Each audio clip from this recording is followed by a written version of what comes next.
Bonjour à tous, je vous retrouve aujourd'hui pour un nouvel épisode de podcast créatif, donc le numéro 4. Je me présente, je m'appelle Emma, alias le repère de Emma sur Instagram ou Emma Knits sur Ravelry. Comment allez-vous cette semaine? Je voudrais tout d'abord remercier quelqu'un, Christelle de Rêver sa vie en couleur, qui m'a identifiée sur une de ses vidéos. Merci beaucoup de m'avoir aidé aussi sur plusieurs choses. On a papoté un peu sur Instagram, c'était très gentil et très plaisant. Je reviens cette semaine pour vous dire que j'ai décidé de faire une vidéo toutes les 2 semaines, même sans avoir de projet fini. Parce que au début je me suis dit à chaque fois je vais faire un projet fini tout ça, mais je me mettais la pression pour finir le projet assez rapidement pour pouvoir faire une vidéo pour pouvoir papoter avec vous, avoir des vues un petit peu pour avoir un peu plus d'abonnés pour papoter. Et au final en fait je me mets trop la pression, ça me stresse trop et je prends moins de plaisir du coup à tricoter, je me dépêche plus et c'est moins plaisant quoi. Donc j'ai décidé de faire une vidéo toutes les 2 semaines, même si j'ai pas de projet fini. Je vous montrerai mes avancées dans mes tricots en cours, donc ça sera très bien. Donc du coup, pas de projet fini, mais 2 tricots en cours. On va commencer par ça. Tout d'abord, je prends tous mes projets, je tout balancer dans mon siège. J'ai dans ce petit sac là, on voit ici, c'est un sac à projet Emma Ball, donc c'est Under the Sea. Je l'ai acheté sur le site de Tricot et Stitch. C'est donc Christelle. Elle vend ses laines sur Etsy et elle a beaucoup de ventes de Emma Ball assez souvent. D'ailleurs, si vous voulez, il y en a une actuellement, donc allez-y, c'est ultra beau. Elle fait des sacs, des pins, elle fait des sous-tasses, tout ça, c'est génial. Donc allez-y si vous êtes intéressé. Donc c'est Tricot et Stitch sur Etsy. Donc dans ce petit sac à projet, nous avons le Mystery Cal, donc le cal mystère de Stephen West. Bon. Cette semaine, on est le 21 octobre, nous avons reçu hier le 3e indice et je vous annonce que je suis en retard. je viens de finir hier soir mon premier indice et qu'est-ce qu'il était long. Mais d'une puissance, mais long. Je l'ai trouvé très long. C'est mon premier cal avec lui, donc je pourrais pas comparer au niveau des autres personnes, enfin des autres cals, pardon, je suis désolée. Mais je l'ai trouvé très long le premier indice. C'était la partie 1 pour les cheveux. Donc bon, je pense que je vais spoiler personne, ou pas beaucoup de monde. Donc je vais vous montrer mon premier indice, si j'arrive à tout démêler tout ça. Et hop, voilà. On voit bien? Ouais, on voit bien, on a une bonne lumière. Donc, le premier indice, on commençait par faire un i-cord de la première couleur. Donc moi, c'est le coloris, j'ai tout ça là, le coloris chamallow de Le Chat qui tricote. Sa base féline, donc c'est 100% Merino Super Wash, je veux bien le dire. Donc on fait un i-cord et après on vient relever les mailles pour commencer à faire les 8 rangs du patron. Dans son indice, à chaque indice que Stephen West fait, il filme une vidéo du début à la fin de l'indice, comme ça nous aide, surtout quand on n'est pas très doué en anglais ou qu'on comprend pas trop, il nous aide à chaque fois et on est guidé par lui quoi, donc tout le long. Et après on vient refaire des petites tresses, hop, tout le long, donc ça fait ça, c'est ultra beau. Voilà, et là j'ai commencé hier soir l'indice numéro 2, donc il faut relever les mailles de ce côté là et après on commence quoi. Voilà. Je vais vous rappeler quand même les autres couleurs. Donc après on a le coloris pain d'épices qui est ultra beau, très brillant. C'est dans sa base Siam, donc c'est 60% Merino Superwash et 20% Yak et 20% soie. Et mon dernier écheveau, le Pop Color, c'est du La Bien-Aimée dans son coloris Nadia et c'est 75% Superwash Merino et 25% nylon. Donc c'est un rose avec des speckles. Oh, on le voit super bien. J'ai piqué le téléphone de mon chéri qui a une meilleure résolution au niveau caméra que le mien. Hein, donc voilà.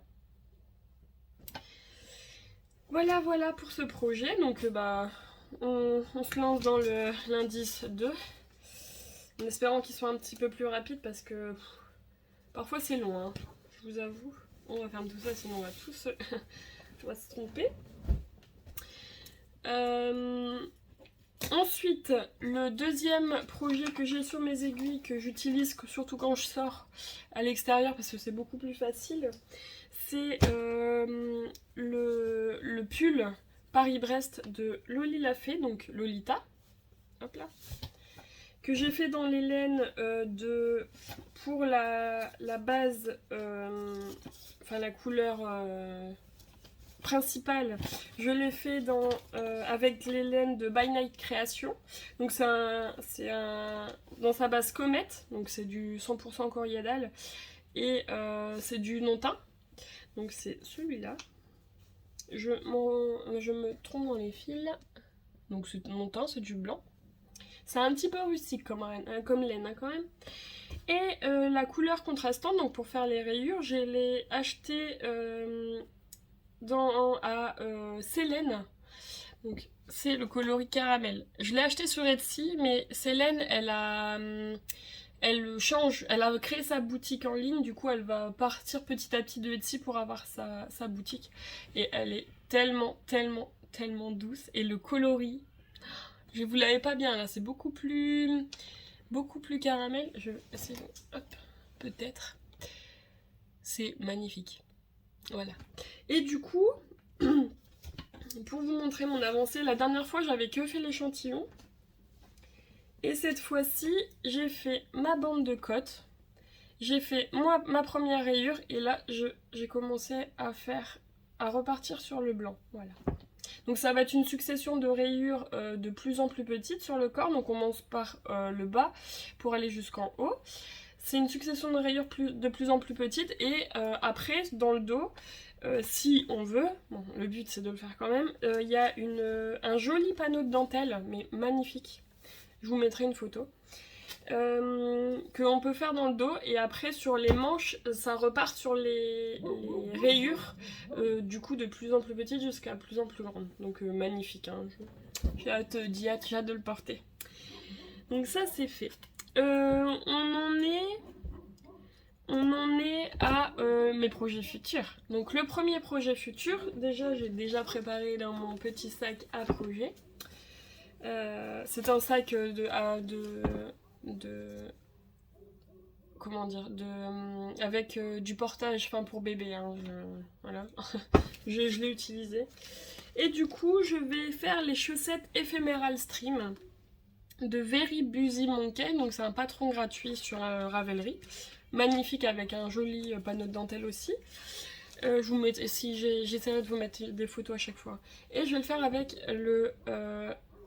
la laine de Tricot et Stitch. Donc encore une fois Christelle, en coloris néon corail. Donc c'est 75% Merino Superwash et 20% nylon et 5% lurex. Donc lurex, on voit que ça brille, c'est magnifique. Et la laine, elle est tellement douce. La laine de Christelle, elle est ultra douce. Donc c'est néon corail. Voilà. C'est un orange peps. Voilà. Je voulais les faire dans une autre couleur au début, un peu un bleu, mais je me suis dit que la dentelle, elle n'allait pas ressortir assez. Voilà. Et du coup, j'ai voulu une couleur un peu plus peps pour vraiment voir la dentelle ressortir. Dans mes projets futurs, j'aimerais bien faire le Mademoiselle Kate de Les Anges... Non, si. Même les anges tricotent. Donc j'ai déjà acheté la laine. Hein. C'est de la laine de Tôt le Matin Yarn. Hop. En colorité. Donc c'est de la 100% Merino Superwash, de la fingering. Donc c'est la couleur standard, c'est du blanc cru avec des speckles rose, violet, bleu. C'est magnifique. Et elle est très douce et très moelleuse. Voilà.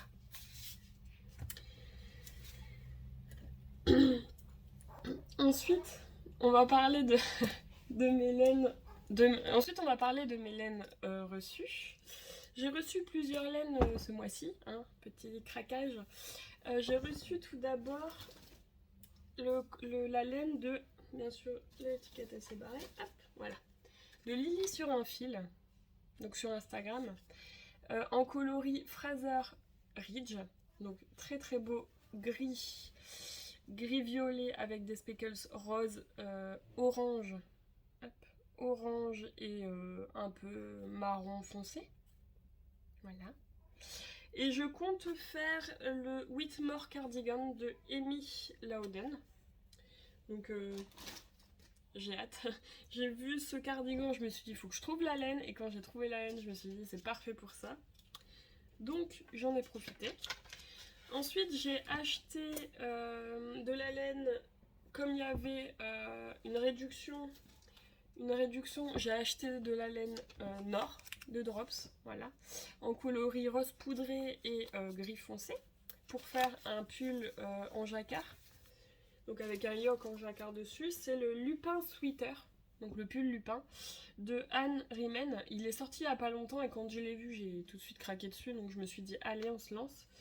Et donc le coloris principal ça va être rose poudré, donc celui-là vous l'avez parfaitement, c'est un rose très léger, et le coloris du jacquard ça va être du gris foncé, voilà.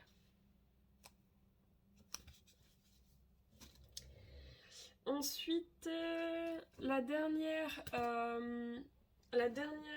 dernier arrivé, il y a tout qui tombe, dans la maison, je sors tout, donc c'est de la laine Hobby.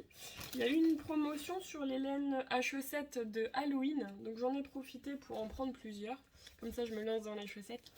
Donc là c'est le coloris 3, il est magnifique, c'est de la laine autorayante du coup. Ensuite nous avons le coloris 1, donc il n'est pas totalement pareil, hein. On voit que voilà, il y a un peu plus de orange dans celui-là, un peu plus de violet dans celui-là, voilà. J'ai pris le coloris 7, voilà. Le coloris 2, avec beaucoup de vert, il est magnifique lui. Le coloris 4, voilà. Beaucoup de vert. Et puis, je me suis lancée aussi pour une pelote de laine pour Noël, voilà. Et c'est le coloris 4. Donc auto-rayante à chaque fois, quoi.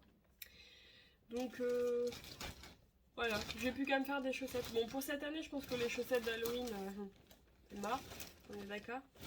Ou peut-être une paire et encore. Mais bon, pour l'année prochaine, on va avoir le temps, hein. Donc c'est pas mal.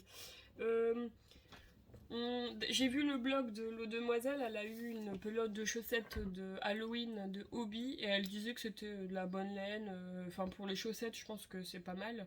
Donc je me suis lancée, je me suis dit c'est pas cher, donc allez on y va. Voilà. Ensuite on va passer à la partie papotage. Donc j'ai plusieurs... Enfin, j'ai une petite chose à vous parler, c'est que j'habite dans les Hauts-de-France, voilà, et on parle très peu souvent des petits salons de laine, et il y en a un qui va se passer ce week-end, donc le 22 et le 23 octobre. C'est le 6e salon Aiguille et Passion à Stanford. Et dedans, il y a 2 teinturières, il y a Teinture Lurée et laine de moute, donc génial hein, comme laine. Et j'étais censée y aller, mais mon petit est malade, du coup on va éviter d'y aller, on ira peut-être l'année prochaine en fonction des enfants. Et je voulais m'acheter là-bas. Je pense que du coup je vais l'acheter sur internet, hein, malheureusement. J'aurais bien aimé y aller, mais bon, les enfants d'abord. Je voulais m'acheter là-bas 2 écheveaux pour faire un châle, donc le châle saison de laine poudrée qui est aussi gratuit. Je voulais m'acheter Oh My Blush et October de teinture lurée. C'était pour un cadeau pour la grand-mère de mon chéri. Pour un petit cadeau, donc faut rien dire. Mais bah, j'aurais bien voulu y aller ce week-end, mais bon, tant pis, hein, on reverra. On ira au Nitit dans quelques années peut-être, on espère. Et du coup voilà. Du coup, bah écoutez, on arrive sur la fin de ce podcast rapide, hein. Je vous souhaite un bon tricot. Merci de regarder cette chaîne, merci d'aimer, de commenter. C'est très très important pour moi de pouvoir papoter avec vous, répondre à vos questions, puis avoir des conseils aussi. Et je vous souhaite une bonne journée ou une bonne soirée et à bientôt.